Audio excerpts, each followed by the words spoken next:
नमस्कार सांग मैंने जय जगन्नाथ। आज वीडियो रे आपण मानक स्वागत। आज रेसिपी देखिए आपण मैंने जानी सारे मुझे कौन प्रस्तुत करने को जाऊँगी। हाँ आज्ञा, मटर पनीर बनवा को जाऊँगी। मटर पनीर बनवाई दरकार होता सामग्री गुड़िक है पनीर, ग्रीन मटर, रफली कटा होता पियाज, गोटे टमाटो, खंडे अदा, 2टी रसुण। मुझे आउ गोटे बाउल किसी गरम पानी रखी जो कि पनीर को छाणी पकेबी जहाँफल पनीर टी सफ्ट हम। एवं चलता स्टार्ट करवा मो वीडियो। गोटे कड़ाई को गरम करके किसी रिफाइन तेल नहीं किसी बटर भी ऐड करवा। तापर आम किसी पनीर ऐड कर गोल्डन ब्राउन हवा पर्यंत ताको फ्राए करवा। एबे हमर पनीर गोल्डन ब्राउन हो जाए एबे ताको गरम पानी रे रखीदब जहाँफल कि से सफ्ट हो। एबे हम एथिरे किछि लूण ऐड करबा। एबे गोटे कड़ाई रे अल्प तेल नहीं से किछि पियाज पकेबा।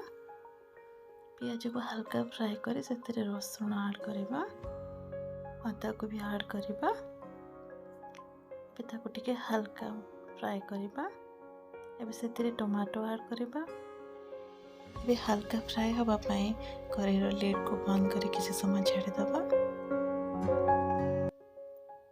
आपको ठंडा कर पेस्ट बन नवा। कड़ाई रे किसी तेल ऐड कर जीरा पकेबा। जीरा फुटीगला पर से लंका गुंड, हलदी गुंड ऐड करदबा एवं आगर बटाई मसला मत से देदबा। एबे ताको भल भाव कषि नेबा। एबे से पनीर मसाला पके भल भाव कषि नेबा। यापर मटर को पकेदबा। मटर को किसी समय सिझापी छाड़ीदेबा। एबे देखंतु मसला सब भलसे कषि हो जाए। एबे से पनीर को ऐड करी भलसे मिक्स करी किछि पानी ऐड करबा